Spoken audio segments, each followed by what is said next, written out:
Hey, yo, it's me, Pops Van Marmalade, and you're watching the Comics-Related Madness Network. Uh-huh. So come get some. CromCon. Hey, we want to shout out to our sponsors, Daytona Beach Comic Con. If you are a fan of comic books, if you're a fan of comic book conventions, and if you like meeting comic book creators and getting comics and comic-related stuff, then you need to make your plans to attend Daytona Beach Comic Con. This year's show is September 9th and 10th. Silverline will be there, so you should make your plans to be there too. We'll see you there. If you like comics and find yourself in the Orlando, Florida area, doesn't everyone come to Orlando at some point in time to see the House of Mouse? But when you're here, you need to make it a point to visit Coliseum of Comics, especially the one on East Colonial Drive. They carry Silverline Comics, even a limited edition Coliseum of Comics version of our comics. So, when you go, be sure to ask for Silverline Comics and tell them we sent you. OCD stands for Orlando Collector Deviants. OCD, Steve and Trish, they're a family of geeks who promote geek things, particularly those around the Orlando, Florida area. They're big supporters of Silverline, and we think you should be supporters of theirs too. Go give them some love. If you are an independent comic book maker and you need to get your independent comics made, you need to look no further than Kablam Digital Printing. They print our books, and they do a bang-up job. They're not only trusted by Silverline, but many, many independent comic book makers. Head on over to kablam.com and see for yourself just how easy it is to have your comic printed by them. And tell them Silverline sent you.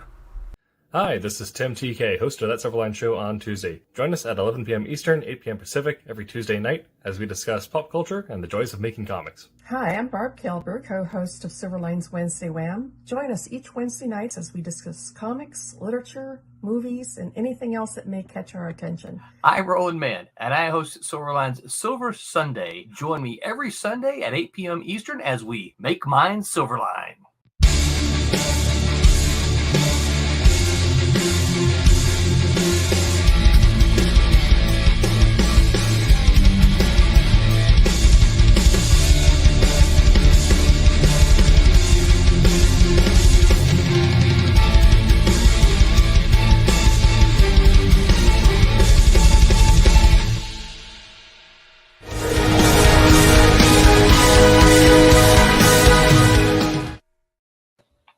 Hello, Internet. Welcome back to That Show on Tuesday. I'm your host, Tim TK, and we're joined by Javier Lugo.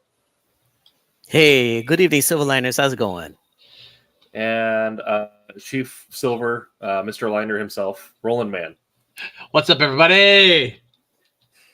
And tonight we're going to be talking about how creating comics can help you cope with mental health stuff.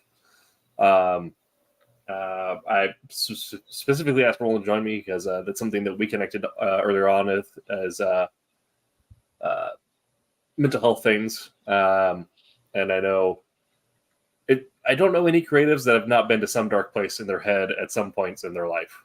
So if you're starting your comics journey, or if you feel like you need some form of outlet or expression, hopefully this can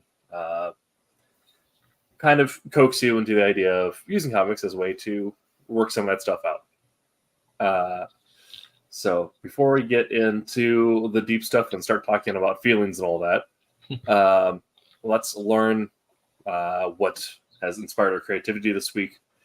So, Roland, I'll ask you first. This week, what have you been reading, watching, or playing?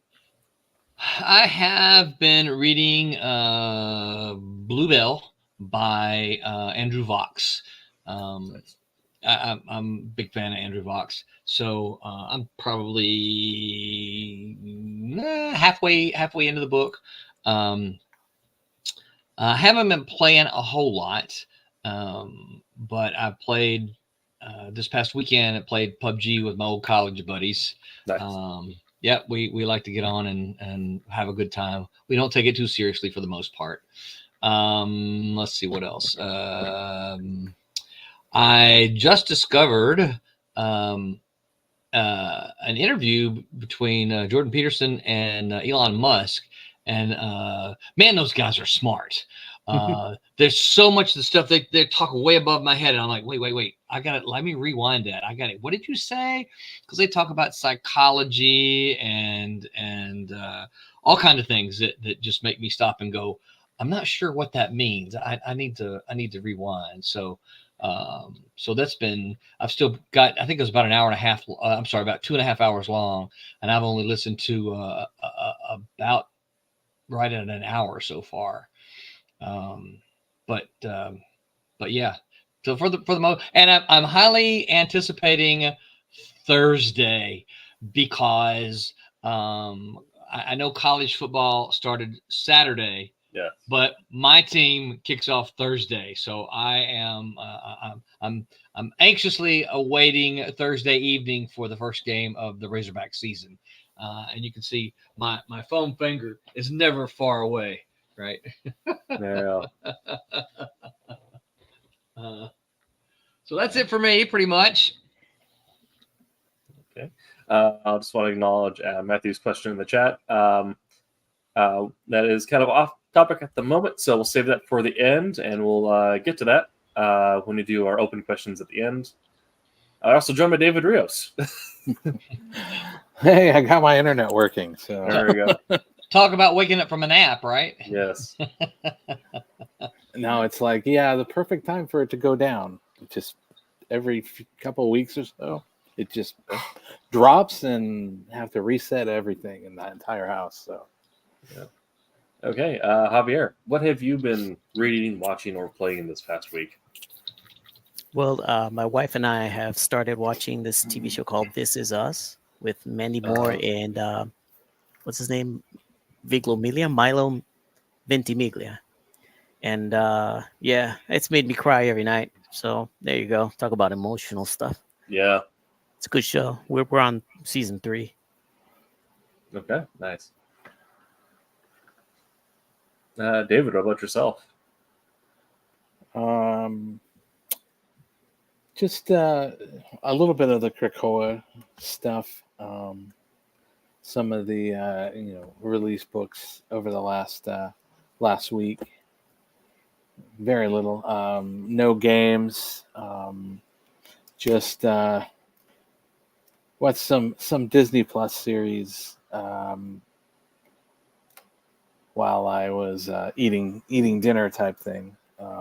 So what was I watching before? I watched Moon Knight and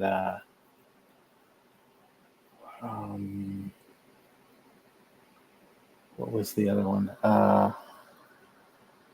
don't know. I'm blanking. Oh, Hawkeye. That was the other one. Was Hawkeye. So now I started the Echo series, so it's just a recap, just something to do while I'm eating. That's about it. Usually watch an episode and turn it off. Okay, let's do that there. All right, perfect. Yeah. That is a very sharp pencil, by the way. Thank you. I spent the last 2 minutes just sharpening it up. Ben in chat is also digging This Is Us.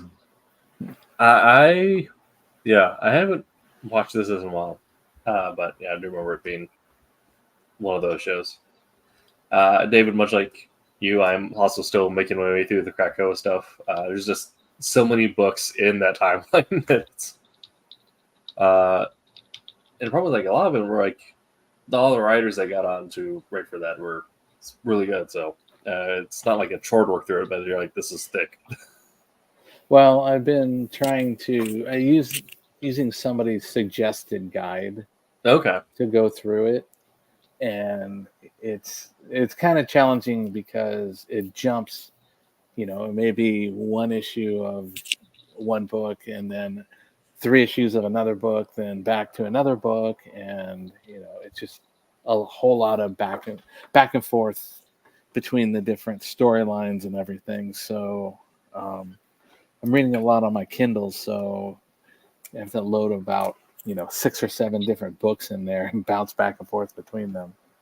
Sure. Yeah, the way they released that storyline, you did have to go to like 3 different books in the order it was released in order for it to make sense. It's weird. That's kind of my been for the longest time my complaint about a lot of modern Marvel and DC is the I would say over reliance on cross title storytelling as a way to drive sales between different titles. Mm-hmm. Well, that was also a big That's thing. not really new, though. It's not new, but I feel like it's gotten egregious. Well, I think, and I don't disagree with you. I think that's one of the key complaints from fans. But I think it probably started at. I mean, the first one I remember was Avengers Defenders. That was a long time ago. But I think it really kind of kicked off with Secret Wars, where all of them tied in, and then just I mean, the 90s. I know Tim doesn't remember the 90s, but the 90s was full of that kind of crap, and it's just like, oh man, I don't need to buy, I don't want to buy all these other titles just to get this storyline for the character that I want to follow. Man, Malibu was guilty of it. We did it too. Yeah. I feel like any publisher that has a set universe kind of falls into that at some point. And Image did it with a few titles at one point. That's why, like, if I'm buying from Marvel DC, I only do it as a volume now. Like, I only get the collected storyline. Yeah. And you know what? I think you're not alone. I think a lot of people are like, I'm not going to buy the floppies anymore. I'm going to wait and buy the trade so I can get the entire story all in one. And this is why sales of floppies are down. But trades are still selling okay. Yeah, but if you want to buy your own floppies, you can. Every time it's Silverline does another pre-order campaign, you can add yours to the cart. That's right, 100%. Yes. And this is just a sampling of them. Right back up here, right? Yep, absolutely. My camera is super dark right now, but that's all right. I have also been reading through Christgau, still doing the collected Reign of X storyline, and then I'm also still bouncing between that and doing my read through of the Black Company trilogy, because I realized that that's like a fantasy trilogy that I missed out on that never got added to my radar for whatever reason, but I'm loving it so far. What's the name of it again? The Black Company. Let me go to the name of the author. Is this a graphic novel or novel? This is a novel series by Glenn Cook. Okay, I never heard of that one. Yeah, but it's kind of considered by many to be kind of like the starting point, like the father of modern dark fantasy. It's like the idea that, like, Game of Thrones and like Dragonflight and all the stuff sort of came from, and sort of was inspired by Black Company. Imagine a mercenary company of a mixed morality ends up knowingly employing themselves for the bad guys and accidentally unleashes an old god. That's it? That's kind of the premise for the start, yeah. I would be sarcastic. No, that sounds awesome. But it's a good read. I quite enjoy it. Not really watching anything myself right now, but I haven't started really playing. But speaking of storytelling as a medium, WoW's new expansion, War Within, has got me back in. So I am resubscribed to WoW, World of Warcraft. What's going to happen with your Final Fantasy 14 subscription? It's still up there. I'm just, my social life doesn't need to exist. Or is that your social life? Yeah. Maybe, fair point. If all your friends are on WoW, that is your social life. There you go. For a while there, Silverline social life was New World when that game was still active. Right. And Jose's in chat as he's on his way to the airport. safe travels to you, brother. So I'm not sure. I'm sorry. I'm just seeing right now that we're not live on Twitter. Yeah. So I'm not sure why we're not. Let me see if I can't. It says a premium account. Yeah, let me. But we have one, so All right. let me. Yeah. I'm gonna remove the Madness Twitch. Sure. And see if we can. Because 1, 2, 3, 4, 5, 6, 7, 8. Well, okay. Now let's try premium account, huh? Carry on. Let me try to see if I can't figure this out. Okay. Well, while Roland works on that, we'll get started on tonight's topic. So, also you're going to be talking about how comics can be used to help you with your mental health. I guess to first get an understanding of how this got thought of in the first place and kind of like the high level thinking, right? Is we have to figure out what is art therapy. What is it? How does it work? What does this smell like? So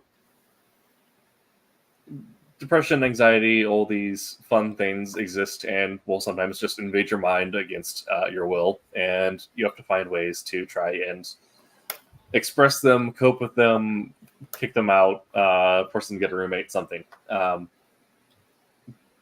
And a lot of thought by people who make more money than me and went to much more college than I did said that, well, one of the best ways to deal with depression and anxiety is to sort of visualize it or give it some place to exist in the physical world outside of yourself. So it's no longer something that just exists inside your head, but something that you can give like a physical attachment to. And so you get the idea of art therapy, how you can do some sort of creative outlet and kind of put whatever is ailing you into that physical form, so then you have a way of no longer feeling like it's just within you. And of course, depending on severity and the source of mental illness, that may not be the entire solution. It is entirely possible to have a chemical imbalance or something that requires drug-assisted intervention, but art therapy is considered to be one of the most effective forms of therapy.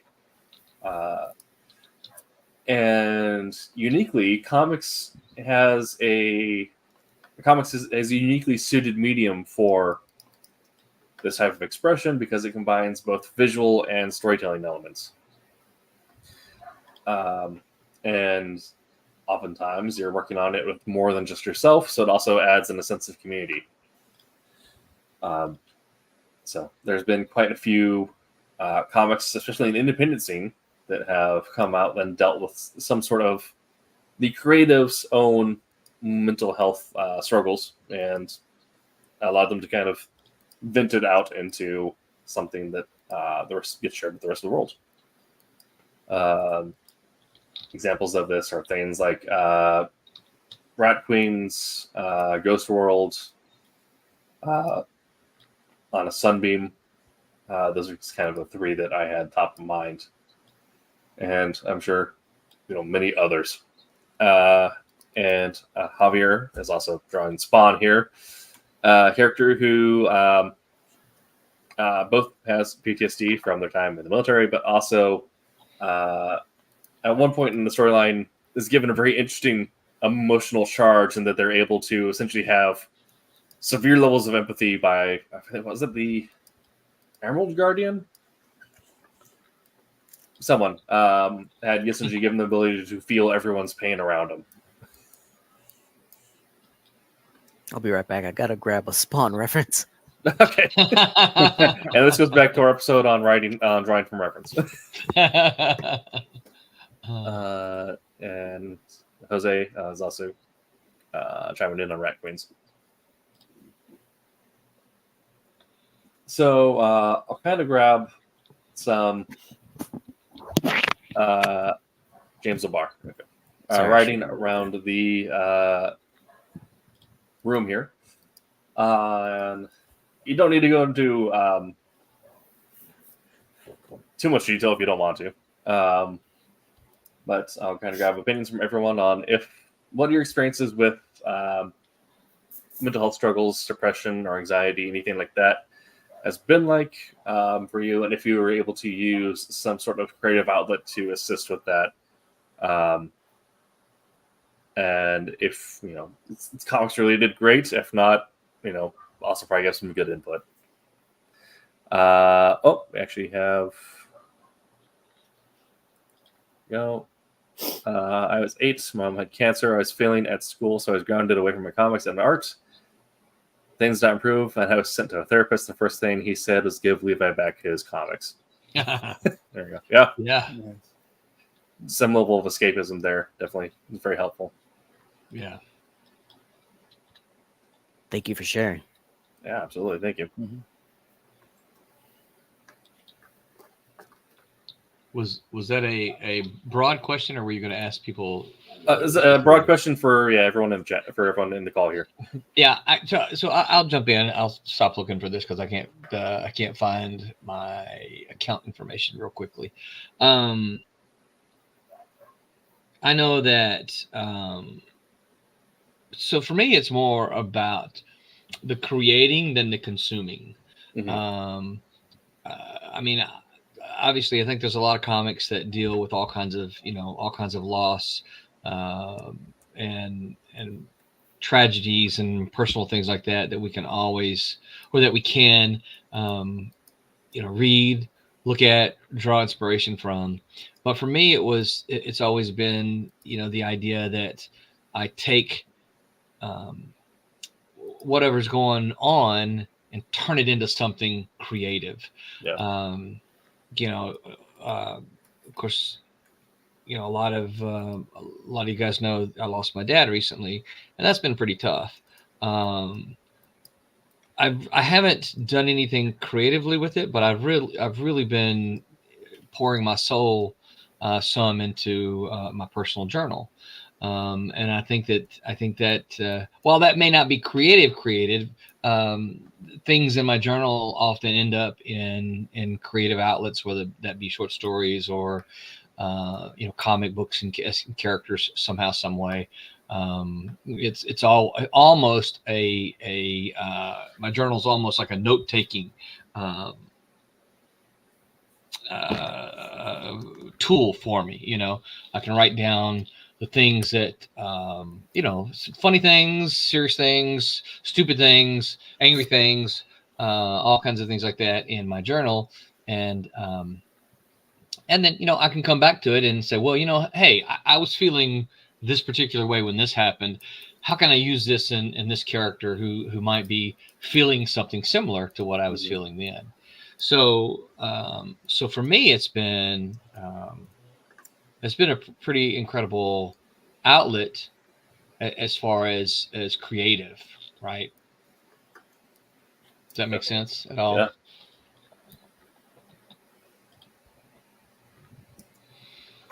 All right. So I guess I'll go next. Okay. I had decided to gift my in-laws on their wedding anniversary a painting. So I obtained a photo of them as young people on their wedding day. And regrettably, my father-in-law passed away before the anniversary date. So I remember, mourning him so much. And my spouse and my child were in Missouri at the time. And I remember deciding to finish this painting in his honor, of course. I just barely, done the penciling on this big piece of canvas that I got at Walmart. And I don't remember finishing it, but I finished this painting through tears over 2 days. It was tremendously cathartic. I knew I couldn't be there in time to be with him. It was a mad rush. I wanted to get this done before he passed away because he was deteriorating. And of course, I didn't make it in time, but I was able to finish it, jump in my car, drive over to St. Louis, and was able to present it to his widow, my mother-in-law. And I actually several years later, Anne passed away, and the painting came back. So I have it hanging. I'll bring it in a minute. But that was tremendously cathartic for me. I don't like funerals. I hate losing loved ones and friends, and that seems to be happening quite a bit. And nobody likes it, of course, but I never dealt with anything that close to me before. So yeah, that was. I would say that's the second time that I dealt with a loss or an emotional trauma through art, which is weird because as you brought up this topic, I'm thinking, I've never done that. I don't know what that looks like. And then suddenly it came back to me. Two very specific occasions that at least the expression of grief or anger came out in my particular art, which is drawing. And you know, Roland, of course, writing is an art. That's totally valid. So is, you know, dance and music and most anything else creative is a very valid outlet for people's emotions and expressions that in other circumstances would not be appropriate. So, for example, if I'm angry and I want to hurt somebody, well, nobody's going to care if I hurt a piece of art. That's mine, right? I could rip a piece of paper or, you know, take a toy or rip it to shreds. I'm not hurting anybody, but at least I'm expressing through a physical means how I feel. If people feel repressed from that, I know where I felt it. It ends up hurting me more than anything else. And part of self-care is, hey, you know, don't hurt yourself, of course, and don't hurt anybody else either. But Yeah. but it's okay to take it out on physical things. Just don't make sure it's not glass or breakable, because, you know, bystanders. Thank you for the kind words there, Benjamin. Well, for me, I'm not sure I really, you know, went through and created things. Sometimes when I get either a loss, or sometimes I just get buried and all that stuff. For me, I will go through and do things like, you know, heavily in music and things like that. Sometimes if I get angry or whatever, I will go and I will throw in some like, you know, heavy metal or just something hard hitting and with a lot of punch, just because I can go through and, you know, have that do it rather than you know, you know, the other things. As you know, as a kid, I did my fair share of, you know, I you know, punch a video game screen, or, you know, The wall. Never the wall. Usually I found things that I was more breakable than they were. But like, you know, I hit the top of a stool in auto shop, or, you know, in class, you know, which ended up fracturing my this bone right here in my hand.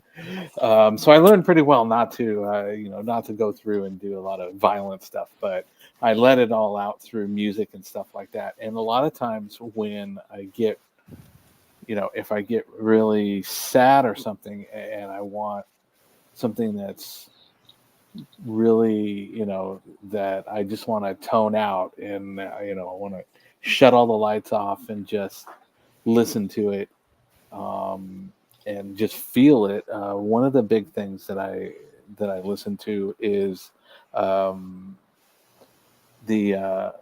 Macross Plus soundtrack, the Yoko Kano stuff. It just, you know, it just kind of sucks me in, and, you know, kind of lets me be sad and all this stuff, and Yeah. I can kind of, you know, flush it out of my system. And I don't know why that's been kind of popping up recently, because I find myself, you know, like singing some of this stuff, you know, just recently, just kind of get my mind at ease. But music we need to was hear some of that. No, you don't. Uh, but it's some of that stuff to do it, and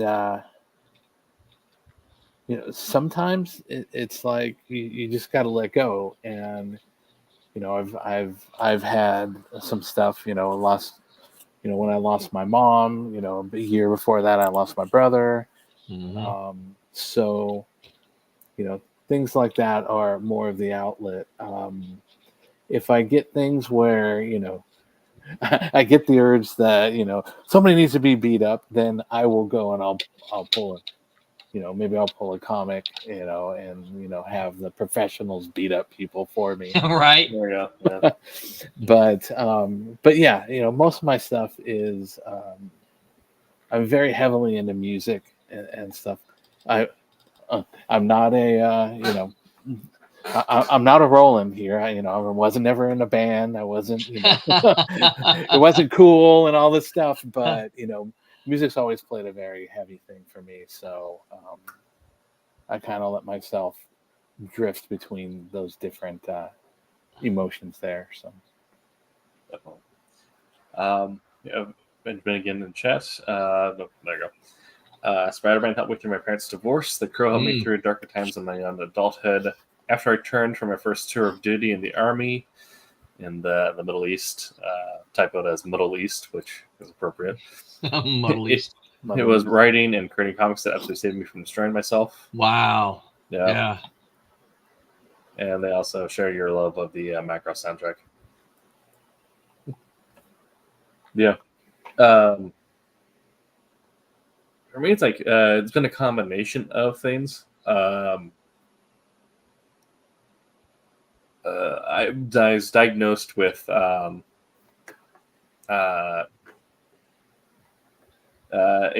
autism early on, and when you're in a public school system and you're performing at a level where they don't put you into like different programs, you get into like this weird place where you have a lot of weird thoughts to happen in your head because no one's thinking the same way you are. And also you don't quite understand why you're on essentially like prescribed meth just to focus. Wow. And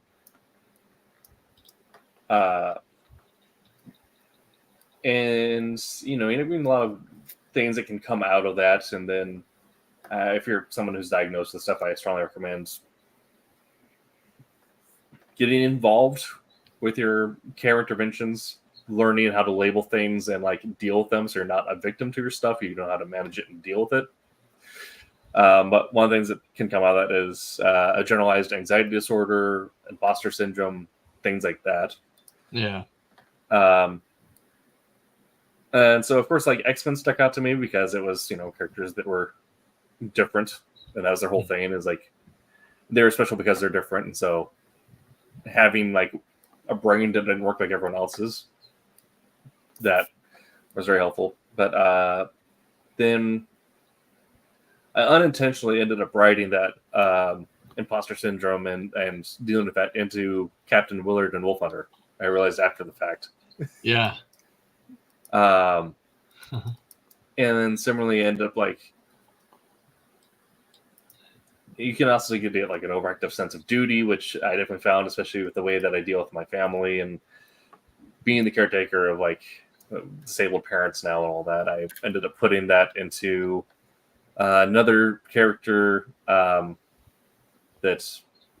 hopefully the Silverline audience will see soon, being currently being illustrated by one Alex Gallimore.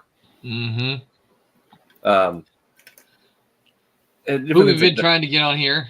Absolutely, yeah. I mean, I love Alex, but I understand that he is, busy being a working young dad, and that is a whole.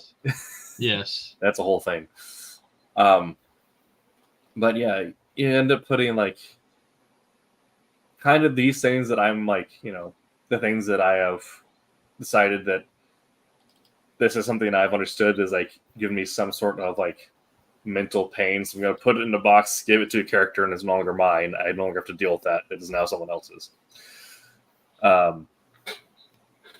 Just trying to find ways to not be victimized by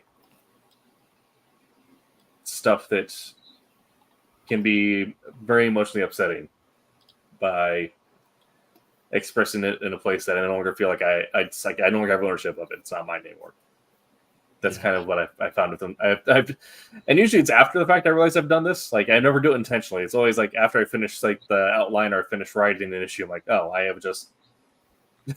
What did I just do? Yeah. Yeah. That's always the joke, right? Is that the author is never aware of the subtext they put into the book. They wait until the audience tells them the metaphors they found. Right. That's so true. Yeah. Yeah, I believe it. Yeah. Yeah. Wait till someone comes up to you and tells you, I read this story. I think your theme of X was so powerful here, and I just appreciate you doing it. And then you go, huh? Yeah. Yeah. Okay. I can see how you got that. Yeah. Exactly. 100% that. Yeah. That's kind of been my experience with that. And of course, the similar to Levi and Ben posted, no one goes into comics that is well adjusted. We all have had weird childhoods. Right. And so you need some level of like fantasy escapism through comics. And that's usually how they suck you in. Yeah. I would almost make the argument that I think that's true for a lot of creative, not just comics, but writing and music. Absolutely. And I think a lot of that is kind of true for that. Absolutely. I feel like no one like that has like, that's the standard field looks at a career choice or a hobby or something that has like a 90% failure rate and says, yes, this is what I want to do with my life. Right. It's the people who are like, I have this demon, I need to express it, or I have this and I need to say I need to get it out. Yeah. Yeah. Also speaking of one of my buddies, Garrett, he was a Marine Raider, and he ended up having to do illustration, like doing comic panels and things like that for we worked together like on some hyper violent style comics. That was kind of what he needed to help get those demons off his chest. I have no idea what happened to those panels now, but they're fun.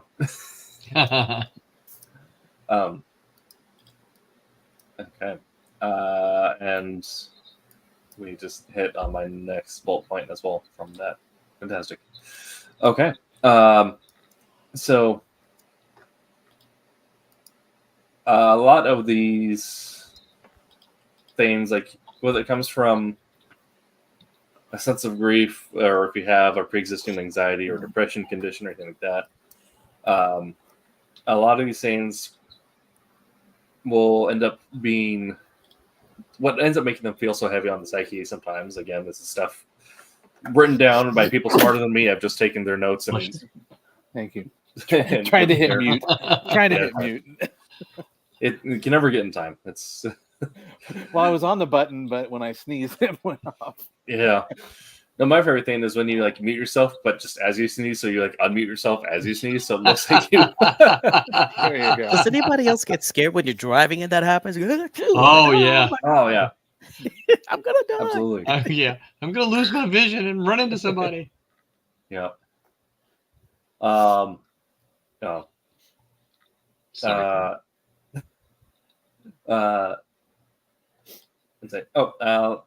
What ends up making things feel so heavy is there's like a sense of ending or finality or obstruction to them, right? Like grief is an obvious one in that, something has come to an end that is no longer present. But what makes depression and anxiety so tough is that it can make it feel like no matter what you do, your existence is at a point of finality. And it's an irrational feeling. Like there's no reason you should be feeling that other than the fact that like your brain didn't produce enough of the good chemicals. but one of the points of art therapy is giving yourself a sense of accomplishment and knowing that you have created something and finished it, and it is now done, and you're able to move forward. A positive connection to finality, right? And so this can be a feeling you get sometimes after you complete like a really good cover or just do a really good page. Like, I know sometimes I get the sense if I have like a really killer piece of dialogue, I don't care about the rest of the story, this one piece of dialogue sold it for me. Right. But do you guys find that you have that same like positive connection or positive like boost almost to your self-esteem or to your sense of well-being after having completed a project or completed a book? You know, as a writer, maybe not necessarily the same feeling when you go back and reread it, but that's given with trade. But, you know, completing something definitely feels great. Yeah, it does. I think, you know, often some of the things we do feel, well, you know, and of course we tell ourselves this is an important thing to do, right? This story is something that I feel is important and it needs to be done for whatever reason, right? And so finishing it, not only feels good, but it feels like you've kind of exorcised that that thing that you needed to do, you know? Absolutely. Well, I just finished drawing 11 pages for a story, and I have to admit, getting it started, I was super pumped, super hyped. And when I got to the last page to deliver it, I didn't want it to end. Yeah. It's weird. I was enjoying so much the process of doing the research because they had all kinds of real life scenarios, like an elderly home, a daytime news broadcast, and BBC, and all these realistic things. And just looking at them and trying to figure out the design, what do I include, what do I not include? It was a lot of fun. And then to turn that into a horror setting at the end of the last 2 pages was another challenge, which was great. And again, I got to that last page, and I even did it in reverse order. I started on page 11 and worked my way backwards just to, you know, twist it around a little. And I ended up overworking the first page. But hey, that was the only way I could collect the check, was to finish it. But Yeah. you know, I did not like this particular finish because I wanted more, which is Yeah. you know, it's a good result of a good story. Yeah. So I got heavily invested into it, which I wasn't expecting to. And you know, and the thought that I didn't have the crutch of it being colored helping me out. It's a black and white title, so it's all gonna be there. And if I don't put it, it's just not there. So that kind of freaked me out a little. So I put a little bit more attention to detail. So that's one example of it being kind of the reverse of finishing equals yay. Because most of the time in real adult life, finishing is yeah. But in this Yeah. case, it was more like, nah, I don't want this to end. Yeah. Well, for me, it's hard for me to say, all right, this is done in my eyes. I just, you know, keep looking, and I'm constantly, you know, how can I tweak it in, you know, how can I tweak it more? How can I, you know, is that really what I want? Or do I want to go, you know, is it, you know, and you know, sitting there and trying to convince myself that, you know, well, you know, maybe, you know, 10, you know, or 3 shades of a darker blue is really that much of a difference, you know. Where, you know, it's like, well, what can I do, you know, more to do this? So for me, you know, getting to the point of, you know, finishing is, you know, it's just, it's kind of that, you know, it's hard for me to just let go and say, you know, that's good enough. So yeah, whenever you've got something that's, you know, been on you for a while and you finally get to release it, it's a big you know. But you know, on the end thing, it's like, you know, I want the but at the same point, it's like, is it, you know, am I really ready to release it and let it go?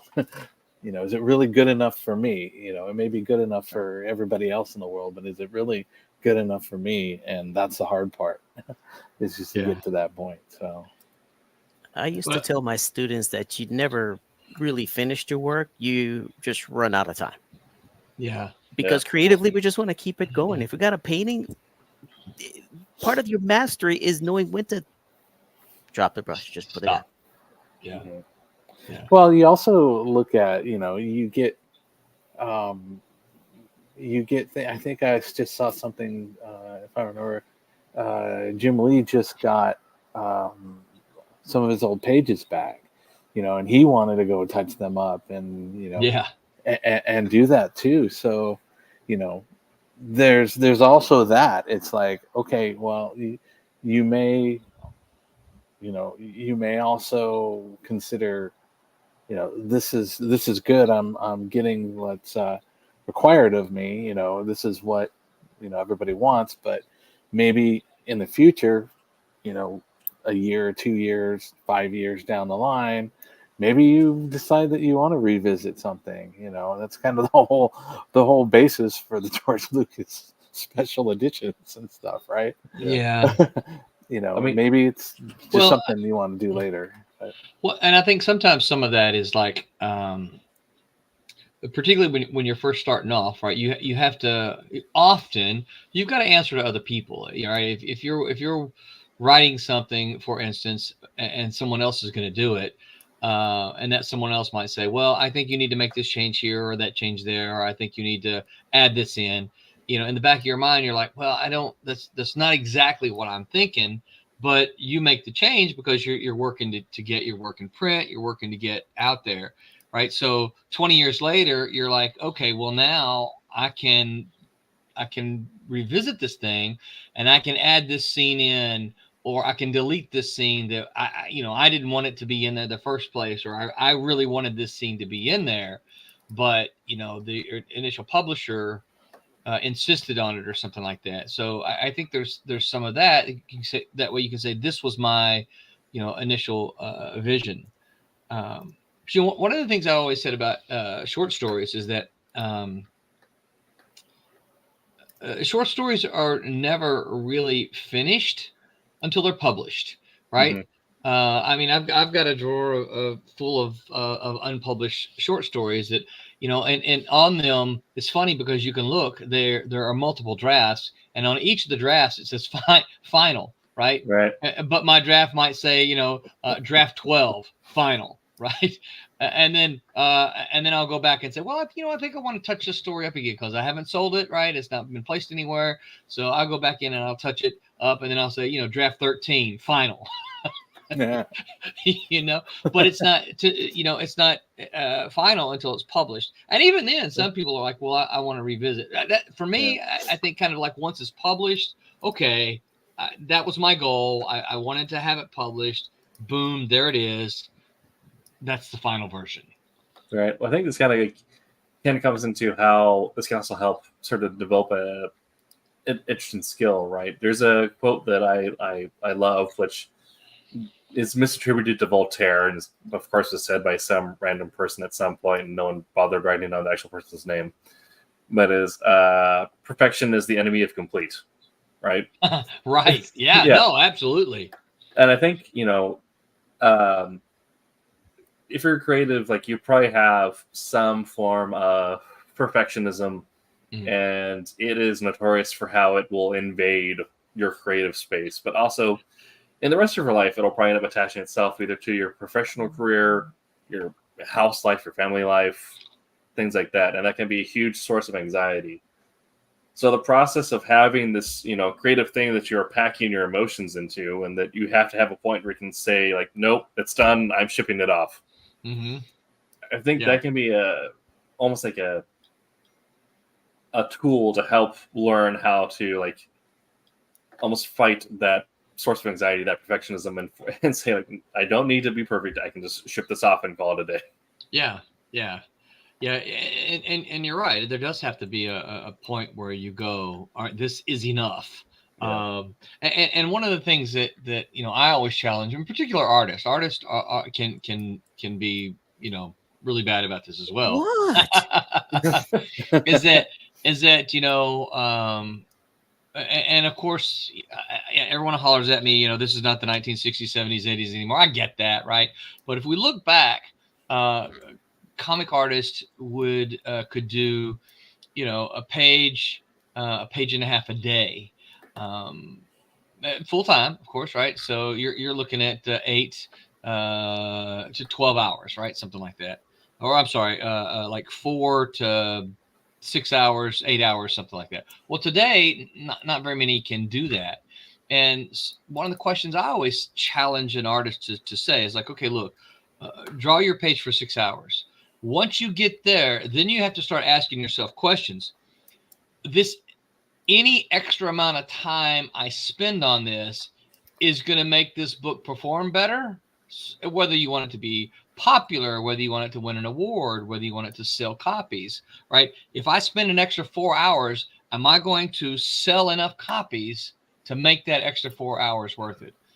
In general, my answer is always no. You're not. It's just not going to happen. Some, maybe someone says, well, I did this and it sold better. Fine, great. There are always exceptions to the rule, but I think in general, it's like, no, that's not. You can spend an extra 6 hours on that page, but that extra 6 hours is not going to turn into an extra, 60 copies or 600 copies or 6,000 copies sold.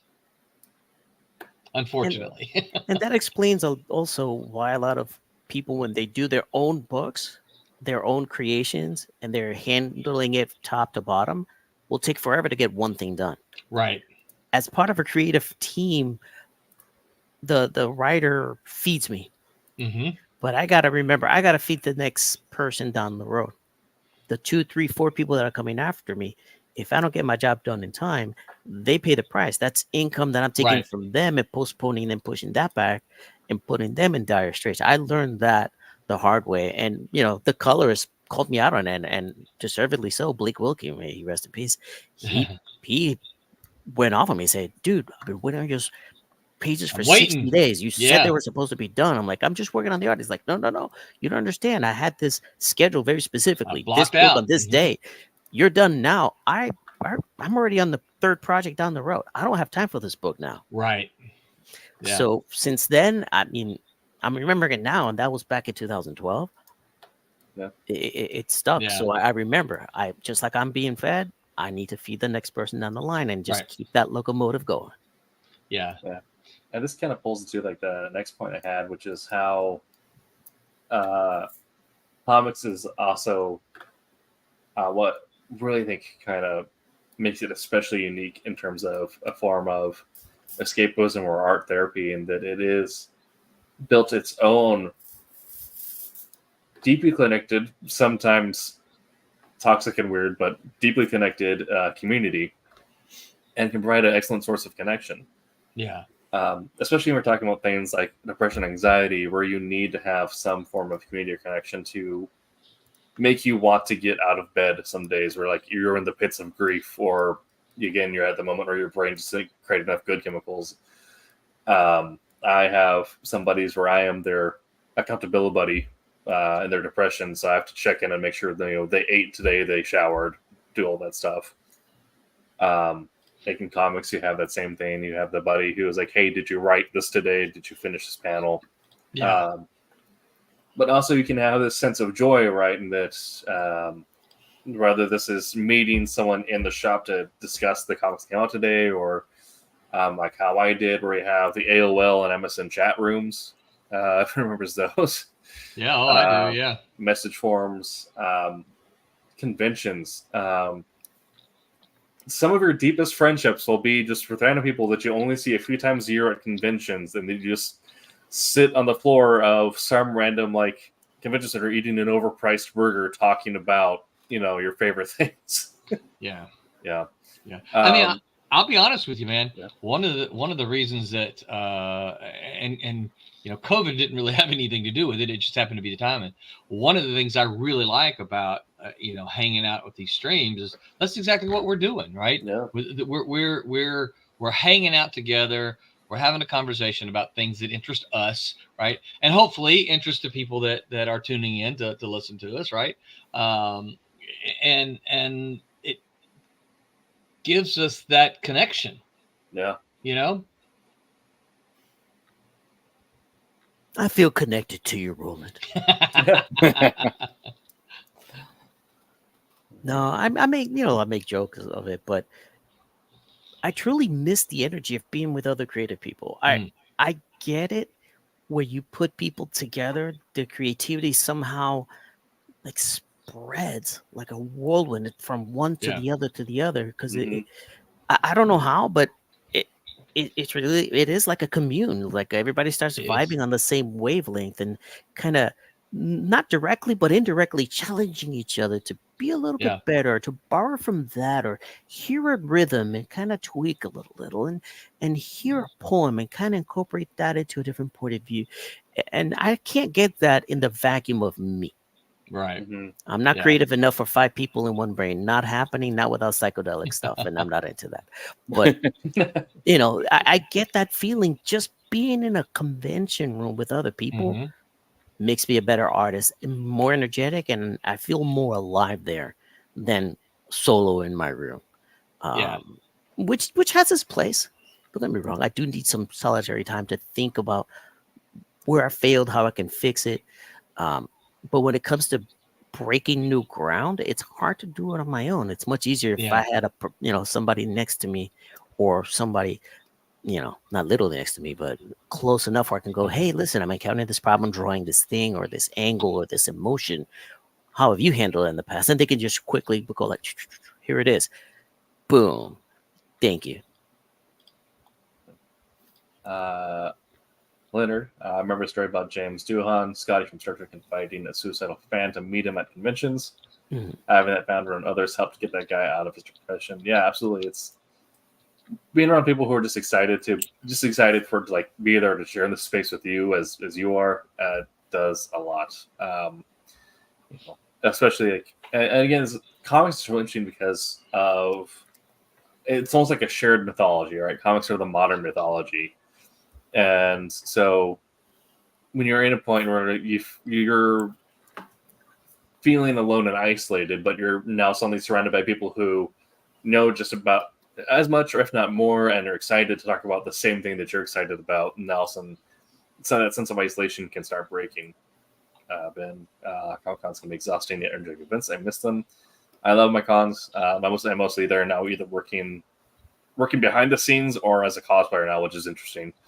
Tabling as a writer is weird, but if you get a job working at a con, then it's great. Yeah. Rory, our beloved alum, Roland, you've created a great means of bringing creatives together. Absolutely. Yeah, I didn't know when we first started it. I'll be honest with you. When I first started this, sometime back, I just wanted to make comic books. And then one thing led to another. Barb was like, I want to make a comic book. Let's do it. And some of the others who were here at the time. And so I'm like, all right, well, if we're gonna do this, I need some help. And that's Barb volunteered to keep the books, which I appreciate greatly. And then next thing we had exploded into all this you see here. We've done just in the last few years, but we've done something like 60 books, and we've now been in Diamond every month since February. So I didn't know that's what that's not. Way back when, that's not what my intention was. Of course, once we started talking about, relaunching Silverline, I said, all right, well, if we do this is what we have to do. But I've been very happy, Rory, in that I think that the Team Silverline is very much like a family. I love the interaction that we see in our private, in our private groups, people cutting up, kidding around, even being serious when serious things happen. People really are supportive of one another, and I've been very, very, very pleased with kind of the way that's all happened. Right. I mean, kind of to speak to that, and then kind of give another kind of personal testimony for this is that the unfortunate part of getting a specialized degree in a fine arts field, and this is why I recommend people like, you have to really want it if this is what you want to do. As you know, you finish a degree and like even graduating valedictorian, summa cum laude, whatever. Who speaks Latin anymore? Come on. Summa cloud. As no one is hiring a job for creative writer necessarily, right? That's not some people hire from you. It's something you have to go and make do for yourself. Yeah. And you kind of, so I got the day job writing, copywriting and like cutting my teeth trying to do my own stuff, like a few like small publications and like short stories here and there. Admittedly, one of them did win an award at some whatever thing, but still, you're at a point where you almost feel like your sense of purpose has been stripped from you because your creative field, like your passion field, is so hard to break into. Yeah.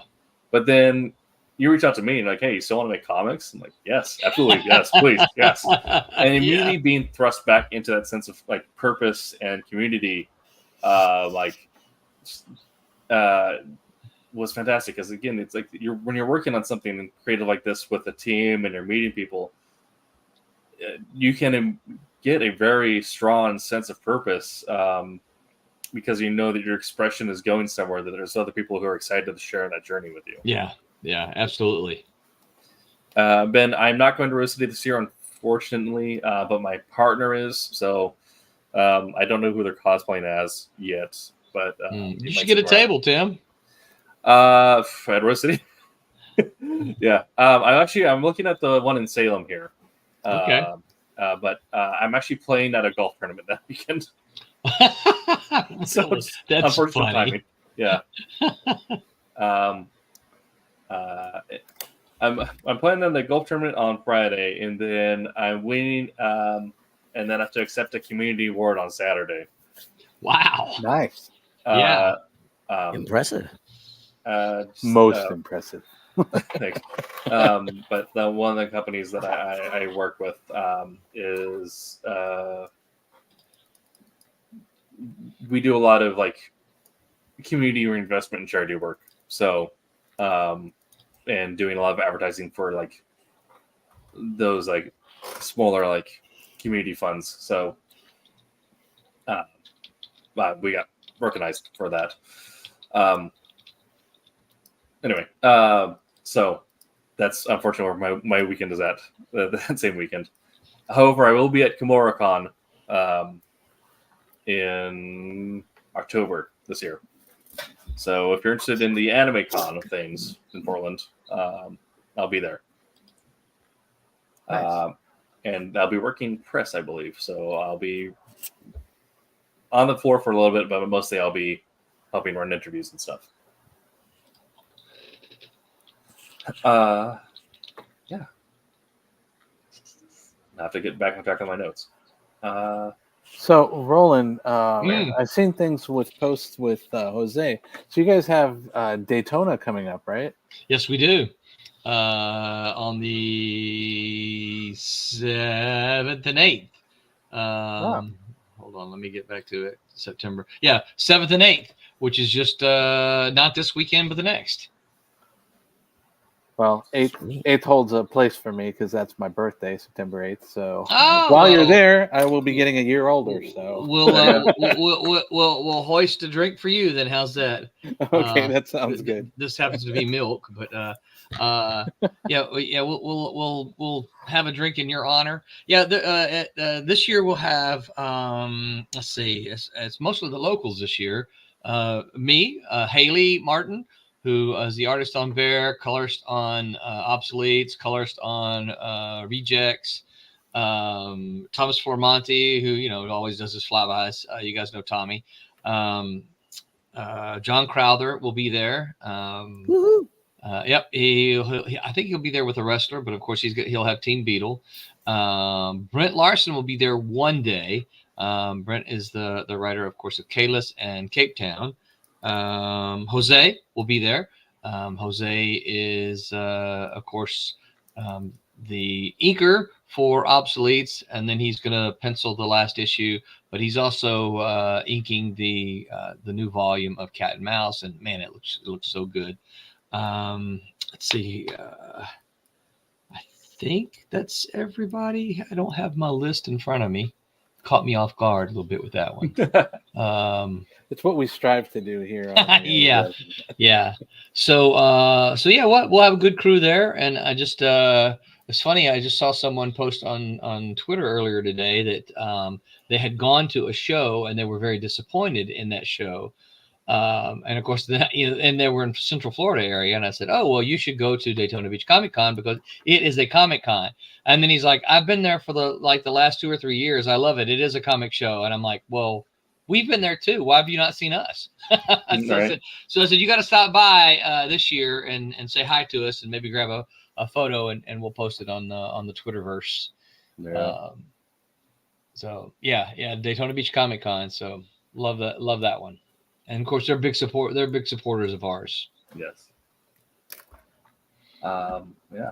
I do have one last note here before we get into our open Q&A for our unrelated questions. And of course, our diatribes that we often wander into. And that is kind of like the final step in a comics journey, right? Not counting collectors and all that. People take the emotion out of comics. Yes. But that is, and this is something like everyone who has like kind of shared a story here is also kind of mentioned this. Probably influential in what got them into the medium in the first place is the ability to encourage others through the comic or encourage others through storytelling in the comic or their artwork, anything like that. Several others in chat mentioned this. I talked about it, of course, with X-Men being that for me. But then also now being on this side of it, there is something in knowing that at some point someone else reads your comic and hopefully has a good time with it or has joy with it. I kind of mentioned that I know, like, my definition of success is knowing that some kid in a school somewhere has read my comic and had a good afternoon, right? Yeah. And then I joked that just in some of our own like dealings, Roland, you already made that happen, so I have to find a new way to succeed. Have to find a new goal. But just the idea that someone has like some kid has had a great 30 minutes because of something I put out in the world. So I want to grab kind of your own thoughts on if you like have similar thoughts on your work and what you hope it does, and if you hope that encourages kids to be more hopeful or resilient or to find joy in the world. Yeah, I think for me it's very similar to that. It's like the idea that someone can read what you have. So we create art because we want. I think because we want to move people. We want to move people, right? We want to move them emotionally. There's nothing better than sitting down and reading a book or reading a comic or listening to a song or watching a movie and being moved some emotionally some way, right? And that's the range of emotions. It doesn't always have to be, oh, I boo-hooed at that, right? That's what we tend to think of, but it doesn't have to be that. It can, it can be inspirational. I think that for me, the idea that someone reads something that I've written and are moved emotionally in some form or fashion, whether that's, there was something that touched them emotionally and made them sad, or something that touched them emotionally and made them happy, right? So, but you want them to be, I think, moved emotionally, and then ultimately want more, right? Want something else. And that's when someone comes up to you at a show and says, I read this, I really enjoyed it, will there be any more? That's a nice, that's a nice feeling. That's a feeling kind of like, okay, maybe it did that thing for that person, and that's what I want, right? I'm sorry. Was that too sappy? No, I think it's perfect. This is our feelings episode. Right. Yeah. Yeah. Another thing, and I will say, and it relates directly to what we're doing here, the fact that the four of us are hanging out and talking about this, and there are people hanging out with us, right? Yeah.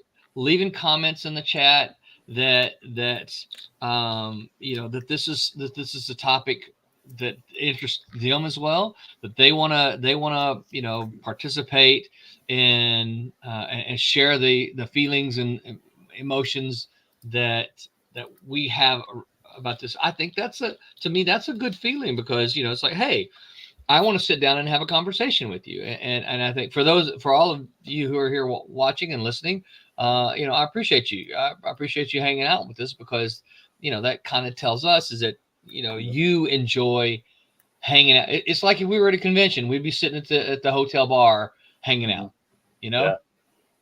I mean, also knowing that we also have quite a bit of people who listen to this after the fact on podcast services around the world. So please leave a review and share. But there is definitely that sense of well-being, and knowing that some kid on their walk or commute to school, or someone driving to work, feels more inspired and more prepared to make the jump into making their first comic. Yeah, that's awesome. Yeah, absolutely. Well, as an visual artist, I feel like I'm multiple. I'm blessed in multiple ways, in that I get to experience the story that's moving me as I read it. Literally read the words, try to figure out the plot, and I get to enjoy it when I envision it. I process it through my mind and put it on paper, and I get to enjoy it a third time when the colors comes in and does their job. And then the last time I enjoy it like a fourth time when I have it in my hands. And ultimately, I feel like it's important that I enjoy it. If I enjoy it, I'm sure others will. If I don't enjoy it, it shows in my work, and it's a horrible end product, which I don't want my name attached to. So I feel like the first audience I need to satisfy is my own taste, sense of comparing the work I'm doing with what moved me. Like the first comic book that ever made me cry, and the only one that made me cry, was Crisis on Infinite Earth #7, where Supergirl dies. Yeah, Supergirl, yeah. Yeah, it was a tremendous book. It was like maybe the 5th book I ever bought, and this thing made me bawl. And I read it 7, 8, 9 times throughout the year, and every single time it really got to me. And I thought, oh my God, comics does this to me. Right. I don't need to buy more. I need to try other stuff.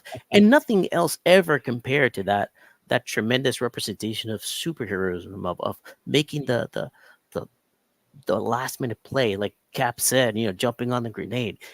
She did that, and she did that without hesitation for all, not only mankind, but for all the multiverse.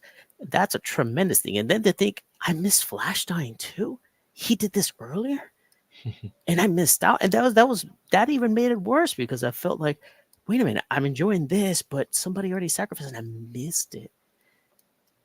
Yeah. Boom, of course, I'm buying all the back issues as much as I can. Right. Yeah. But it really moved me, and that, made me fall in love with George Paris, of course, and Marv Wolfman eventually.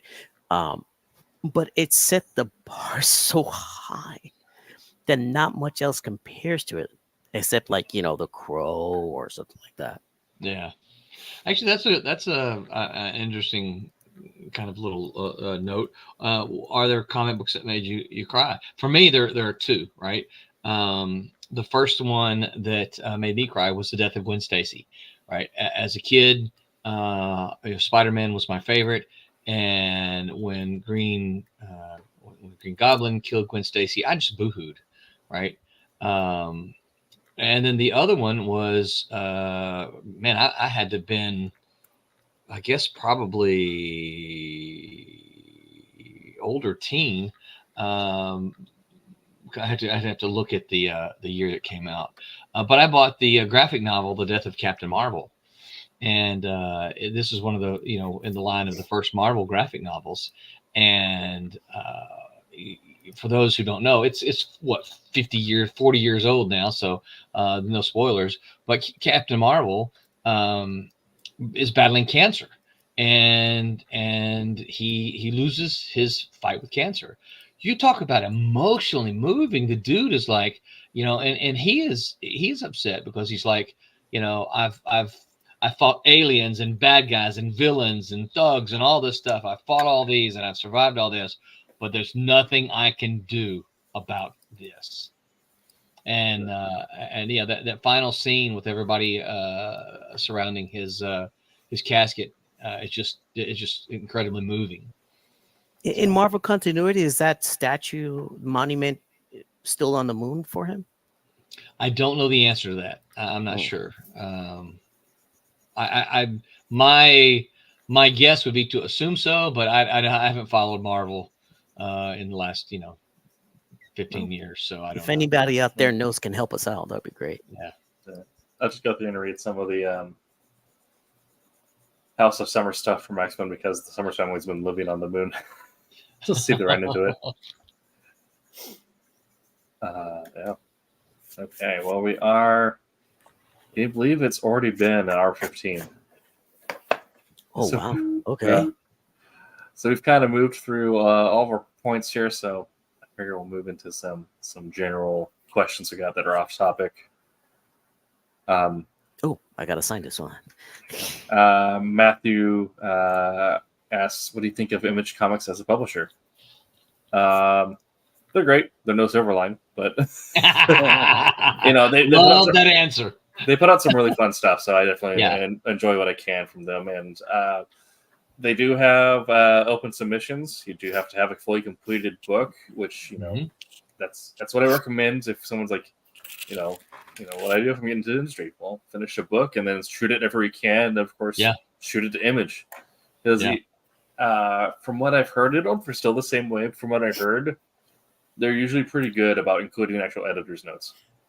And that's going to be where a lot of your growth comes from in your starting areas is going to be just from having editors kind of, tell you no, but. And it's that but. What comes after that but is going to be what helps you grow a lot. Right. Yeah. Silverline? Yes. Us. I think one of the things that I like about Image is that, they start in the early 90s.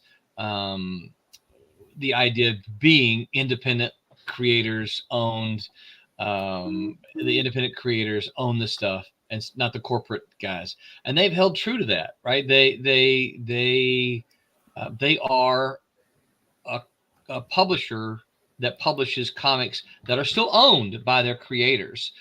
They'll publish the comics, but the creators own them. And that's not to say, heck, I saw a Scout contract not too long ago, and they want to own it. And I'm like, you're Scout. I'm not going to, no, you can't own this.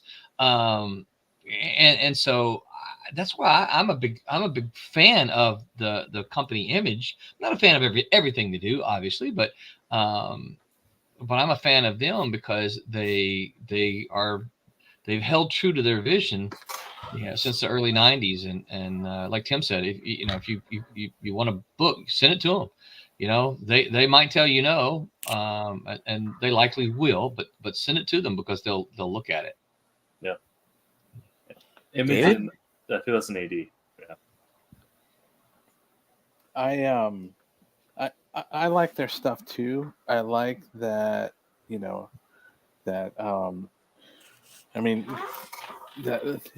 some of the creators have really stuck with their stuff. I mean, look at, you've got your Savage Dragon and your Spawn stuff that's up in the 300s. Yeah. That's impressive. That takes a lot of work. It really does. And a lot of devotion. I also like the fact that they are willing to go and do a lot of variation. A lot of their stuff has different styles and things like that. And it's not necessarily just another company trying to be a Marvel, a DC. Right. And, Yeah. And I enjoy some of the off the wall, like they came out with the book Petrolhead that I really enjoyed. That was a great book. So I like the fact that there's a lot of different variation and styles and stuff like that. So Yeah. it's not just another one. I mean, if you kind of look at some of the things, you kind of look at Valiant, who's Alien now. They're trying to just kind of continue the the standard superhero Marvel DC type thing.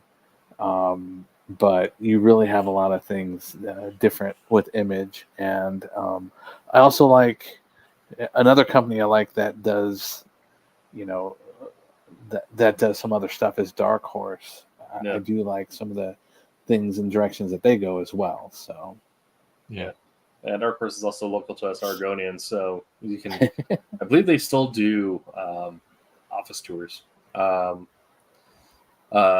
This is actually kind of a fun thing. So the company I work for now used to handle some of their office repairs, and accidentally flooded the vault room. Oh no! So if anyone heard that story, apparently that's the company I work for now. No. that's not a good Oh thing. my gosh! Thankfully, I wasn't there for that, but that's now a fun my connection I have. gosh! Ouch. Yeah. Yeah. Floods and paper products don't go well together. Yeah. Thankfully, Oh. I guess they did. The most of the stuff was properly crated, but there was a few items that were left over in like the old like cardboard containers. So that was funny. What else also doesn't go well with floods? Server racks. Oh yeah. My day job had that. Our semi-new building, the vacant floor had some kind of a water deoxinization tank that ruptured or leaked and spilled right over the top of the servers and just killed them all. Oh man. So I can imagine the flooding with all the paper products. Javier, is this Speaking of Spawn? Image, yeah. Is this Spawn piece for sale? Absolutely, yes. It's So 9 if, by 12. It's what?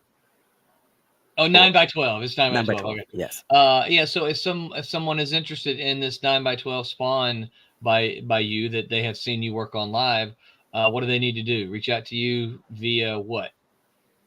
Messenger is easy. You can go to J Lugo Art on Facebook, or you can go to J Lugo 627 Sweet. on Twitter. Yeah, and I'll be happy to communicate and ship it to you. Yeah, and this would be one of those cool rare things that if you can own this piece, then you can actually pull up the video that you watch him create it, right? And watch a whole bunch of people telling me, "Oh, you didn't draw that. That's obvious. You photoshopped that." I love that. Yeah. I actually had somebody do that to me. I had this Batman and Spider-Man drawing, and they're like, "Oh," on the print, they're like, "Oh, you obviously, manipulated that." I said, "Dude, no, I did not. That's the original." I flipped it over. He's like, "You faked that." I said, took a look at my phone. I showed him the process of drawing it because I had shared it literally on my social media. Then he's like, "Oh, okay," and walked away. I'm like, "Dude, you're not even gonna make an offer?" Yeah. Right. I don't care. You can insult me, but Right, buy the art. Yeah. Right. Yeah. Did he even offer an apology, or is just okay and walk away? No, apologies are not necessary. Only cash. Right. There you go. I'm good. I'd save your apologies. I got no shame. You got no shame. It's okay. All right. Ben says my book has themes dealing with depression, death, and PTSD. No light, fun story. It's been years, 5 years since issue 3 came out. The comic had support back in the day. I like to carry through Kickstarters. Congratulations. Wow, impressive. Yeah, nice. Yeah, nice. I'll finish the comic. The story's on my computer. My question: I'm fighting with myself over the cost. Minus is it worth finishing your book even if support might have waned? I say the worth comes down to you. Like if it's right, if you need to get it out, then absolutely. And if it's cost is a thing, we talked about this on the business episode, but find people who are willing to, like, if you're the writer and you're looking to hire an artist, look for people who are willing to do collaboration contracts. So that, of course, get a good contract and know that they'll be getting 85% of the split when you're crowdfunded. But right.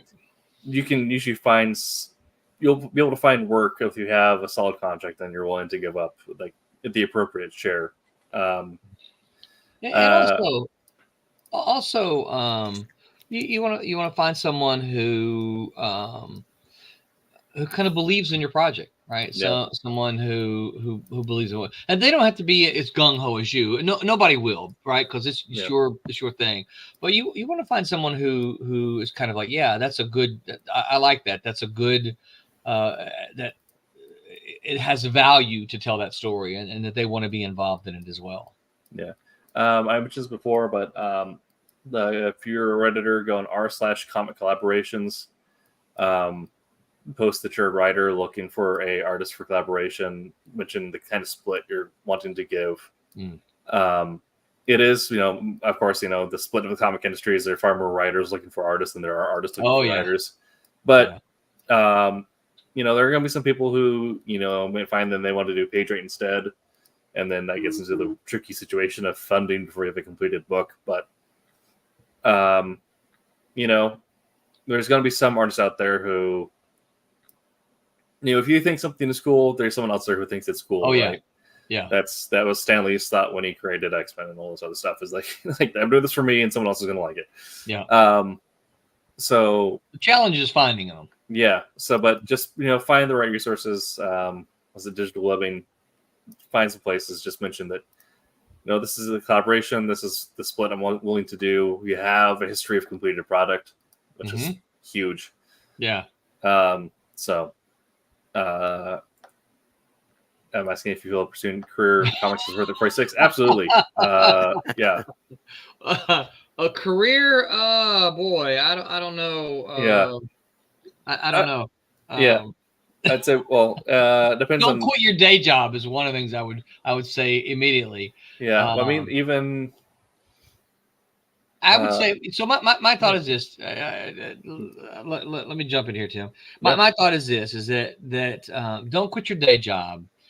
Use your day job to give you the time and the resources to tell the story. I'll be honest with you. If I didn't have my day job, I couldn't be telling the stories with Silverline that I do. Now I'm a teacher, so I don't make much money. But I make enough. I make enough to pay my bills. I make enough to put food on my table. And it affords me the time to work on comics. And if you happen to do something that takes off and becomes a Walking Dead, then more power to you. It turns into your career. But I would say, don't quit your day job and follow your passion. And if your passion turns into something, then you won the jackpot. Yeah. There are very few people in comics that is their full-time job. Like usually you have even people who work with Image or Vault or TKO supplement, even if it's like maybe not like a traditional 9-to-5, they supplement through teaching or speaking or doing some sort of merch.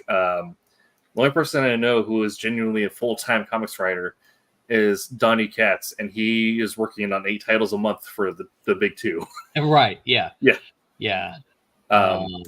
You can make at one point in time, and this goes back to the 90s. I don't know what I could probably ask around and find out.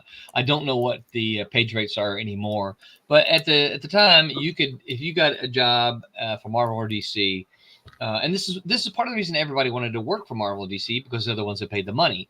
But you could make a living writing 2 books a month for Marvel or DC. Right. And if you could get a 3rd book a month, then you could make a living plus a little bit. Yeah. And that's kind of now we're at a point where you can absolutely pursue a career in comics at any age. Just understand what that career is going to look like. Right. Yeah, absolutely. Yeah. But no, absolutely. I mean, if you just want to get that book out there, then absolutely do it. Yeah. And there's different ways you can go about doing it that doesn't necessarily, And there's never been a better time than today. Yeah. Like, you're already familiar with Kickstarter, and now there's like Kickstarter and several other options as well. Yeah. And you've got print on demand, which is real easy to do. Yeah, and it's a major corporation, so dealing with them is gonna be fair. But Amazon Originals as well. You already have three completed books. You can send them to Amazon Originals and see if they'll put it up on Comixology. Yeah, absolutely. Question here for Roland. Yeah. Does Silverline accept submissions? Not officially, but the answer is usually it depends. The reason not officially is because I just don't have time. I used to be a submissions editor, and then Roland made me write comics. I'm like, So here's one of the things. If you're a writer and you've got a story, then no, I don't have time to take your story and find an art team and try to wrangle that and try to do crowdfunders, and I just don't have time to do that. Maybe one day my clock will free up, but I just don't have time to do that today. If you've got your art team already, if you're like, dude, I've already got everything in place, I'm the writer, here's my art team, then I am more apt to look at it. I'm pretty particular about the things that I do, though. To be honest with you, I gotta like it. If I don't like it, then I don't want to do it. And that's not to say that the project's not good. It's just that I don't want it to be. I don't want it to be me. I don't want it to be a Silverline book. But yeah, if you've got, I have 28 page first, so it's all completely made, then I'm more apt to look at something like that. That's completely finished. We still have the submissions thing on our website. No, because I didn't want That's submissions. Yeah. Yeah, I took it down. We used to have submission guidelines, but I took it down because I just didn't want submissions. And like I said, it's just there's only so many clock hours, right? I just don't have the time to do that, and you got busy, and and so it's kind of like we just don't have time. Yeah. Well, I mean, also, if you have the book done, you could do it. You got the book done. Absolutely. That's not a question mark. That's not a ellipses. That's a period. Yeah. You're done. Yeah. Proofread it and go find somebody. Just print the darn thing. Have it in your house. Take it anywhere. If you've got it done, Kickstarter, Fund My Comic, Indiegogo, these things are not hard to do. Okay. If you've never done one, there's a little bit of a learning curve, but it is not hard at all.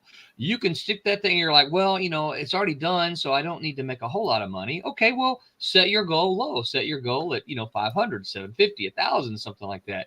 Go raise the funds, and then use those funds to pay for your printing, and then boom, you've got your book out.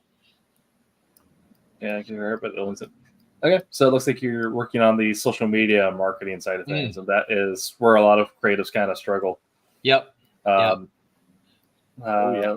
Being active on social media is paramount right now. Yeah. Look at other forms of content would be great. Yeah. Thankfully, day job involves content marketing, so I know how to run like a paid Facebook campaign for minimal money that will get impressions and click through. And if you do some research on it, you can find a way to run a campaign on Instagram and Facebook for $200 or $100, like $20 to $100, and it'll get a couple thousand people involved. But yeah, if you have the stuff and the publishing side of it is where you're struggling on, you can also ship that around. Look at other publishers, because they're willing to look at. Like I mentioned before, Image 2000 AD, a couple others, Mad Cave. If you really want to go through Silverline, we have the Facebook page. Harass Roland on there, I guess. But Your local comic book store is another resource. Go there and ask the people behind the counter. Listen, I got a book. It looks like this. Show them a copy of the first 10 pages. It's completely done. What publisher that you know of looks like this or does this type of work? And they go through previews most of the time. They have to know what they're going to order, so they could give you an introspection or some kind of vision on, hey, you know, there's a small publisher that releases stuff like this all the time. Gives you a name, you track it down, get in touch with their editor, publisher, whoever it is, and you know, and tell them, hey, this is what I got. Be proud of your work, and you know, just put it out there, just like you're doing with us. What you do with us is perfect. You got to have the courage to speak up about your product and toss it out there. The worst you get is a no. What you're looking for is a maybe or sounding, you know, yes. So, you know, the market is there for you, but your market is editors, as publishers, because you can get it printed, very small overhead, 2 copies. You can do that yourself. Oh yeah. But it sounds to me like you're trying to find somebody who will back it up financially and get it into comic book stores, which is a very different, you know, purpose for your mission here. So yeah, good luck though, and you know, stay interactive with us and let us know how that goes, man. Well, and you're already ahead of the game in that you've got the first issue done. I don't have the first issue of my book done. That's tremendous. It's that is. Yeah, running campaign lost money. Having an illustrator make flyers. You know, flyers are fantastic. The secret to like Facebook and meta campaigns is you have to have same thing like traditional marketing, right? And I'll probably cover this in another marketing episode. Is do you have an immediate interest grab that isn't just selling, but you need to have interest grab besides that, and then you have like a good actionable call to action. Bunch of like, and then be willing to research and pivot as it runs. Essentially, you know, tests like 5 different styles of image or video, test different text, things like that. Go to Kickstarter and take a look at successful campaigns. What are their goals? How many options do they give you? Right. Are variants a thing? Is your topic being covered by 20 other books or just one? And learn from that and pick what you can do easily that you're not going to delay in delivering your products, and eliminate anything else that just doesn't fit where you are right now. I mean, if you are not in a position to create custom art for, you know, let's say a retailer who wants 200 copies, they don't offer that. But if you can make a print, you know, that fits in the back of a comic book in a bag when you ship it, perfect. Make sure you put that out there. And remember, you're not buying this book. That's something that I had to learn, is that I'm not the audience for this book. I don't know what anybody else has in their pocket. To them, $50 might be nothing. To me, $50 is, you know, at least 3 pizzas and a 2-liter, right? So that represents very different things. It doesn't hurt to to put a little something extra that might be out of your comfort zone, but might be totally in somebody else's wheelhouse, like a super sexy cover or a horror themed variant, or even a blank sketch cover for your artist to do to make them a little bit, cash. Offering a couple of pages originals might entice the collector. Bundles might entice some people. Again, do your research by just looking at other successful campaigns. Figure out what you can do, and narrow down to 4 or 5 good things that you would be inclined to do, and go with it. And like Roland said, come up with the minimum amount needed. Make sure you get 10% above that to pay for ancillaries, and for Kickstarter to get their 4%. But beyond that, that's it. That's all the research you need to do. Plus, you can always do how to do a Kickstarter .pdf on any kind of Google search, and I'm sure there's plenty of things you can read up on. Kickstarter is more like 10%, but It's been a while. What can I say? I mean, YouTube is your friend, but you can look up entertainment marketing ideas, how to run a Kickstarter, things like that. Understand that, like, as a creative, unfortunately, for a while, right, unless you get to the point where you can become a hermit and live in the woods, like some of our comic veterans have out more, but Right. your job is going to be almost more so like 70% marketing, 30% creative. And then it gets to the point where you can get to be about 50-50. I mean, even look at like Neil Gaiman, right? Dude created Sandman, American Gods, all this stuff. How much time does he spend on social media or doing podcasts or doing lectures or doing things like that? Because he's still needing to market himself. Yeah. So anytime you can also get like a free opportunity to talk in front of people is usually great. It, it takes some getting used to. Yeah. But yeah. Yeah, I see you mentioned comic shops and conventions, and those are great. Those are great things to do.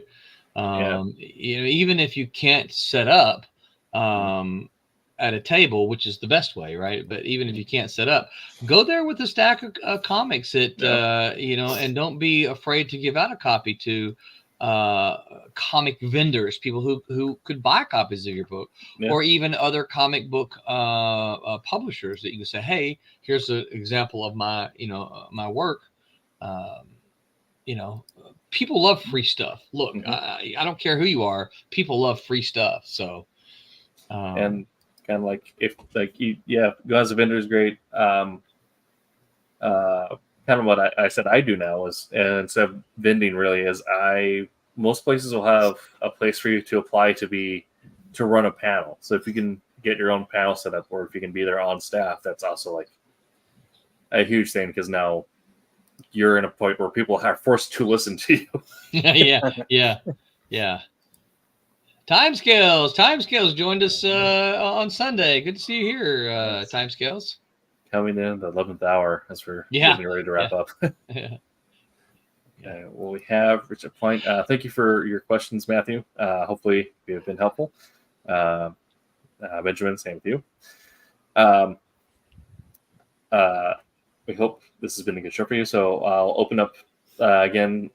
Any last thoughts from our panel here on mental health, comics, the intersection thereof, or anything else you wanted to talk about or mention tonight?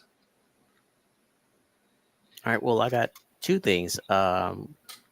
Image gets about 90% of my money. Marvel and DC get the other 10%, but only on blank sketch covers. I'll buy the blank sketch covers because everybody recognizes, you know, Daredevil and Superman. But and I can't do that for Image because nobody knows who these characters are. So but they get 90% of my money because of their science fiction, their fantasy, which I can't get anywhere else. And finally, I found the painting that I was telling you guys about. Oh, nice! It's funny how life brought it back. I don't like how it got back to me, but these are my my in-laws as very young people getting married in Very Chicago. Cool. And it's what can I say? I'll treasure this. I mean, I look at it and I don't believe I did it, but obviously I did. And that's one of the hallmarks, at least in my mind, is when I create a piece and I look at it later, I'm like, wow, I don't recognize that. That instantly tells me that's art. If I can look at it and be like, that's an Arthur Adams arm and a Alan Davis pose, I stole this from there, then I'm not too happy with the piece. But that's we're talking about emotional health.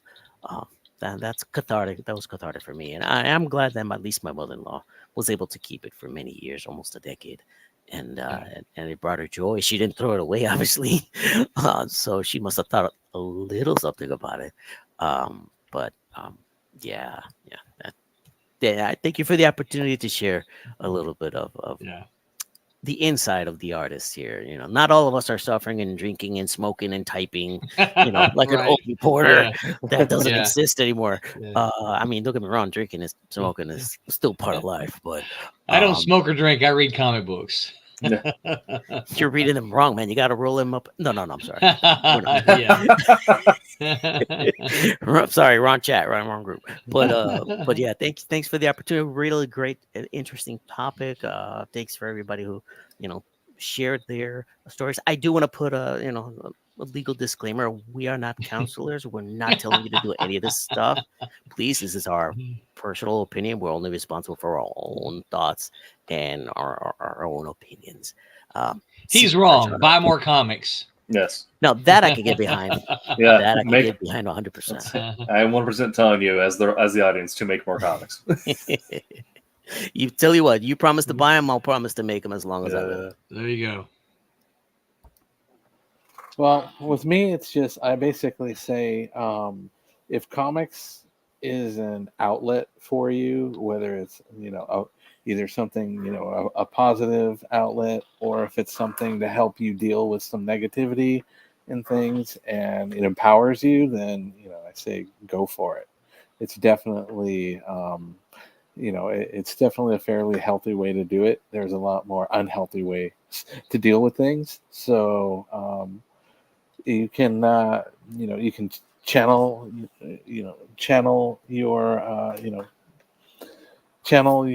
feelings and all that, and get some work out there, and get people, and result is maybe you can share that with people and help them deal with some of their stuff. So it's definitely a positive, and I definitely stand behind it. So yeah, you'd be surprised how many people are going what you're going through and need that cathartic release that other people, they can't create what you've created. That's why every single comic creator has a valid comic book that they're putting out there. It doesn't matter if 99% of people don't care about it. That 1%, that's you.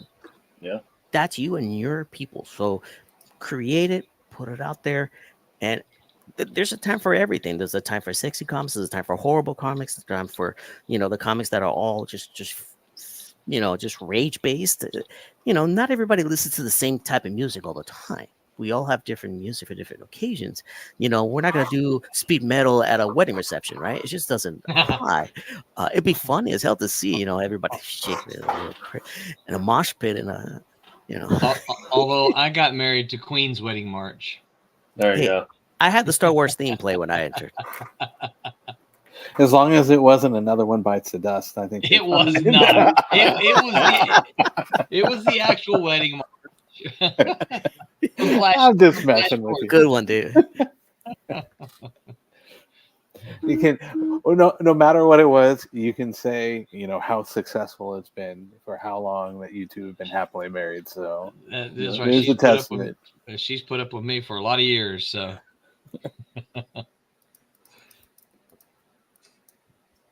Okay. Well, thank you all for watching. Again, if you're listening after the fact and any podcast service around the world, hope you enjoyed this. Please leave a review, share it with friends. It does help a lot. Yes. Be sure to check out Wednesday Wham and Silver Sunday, 8 p.m. Eastern on those respective days. Let's see there. We got pouches up tomorrow.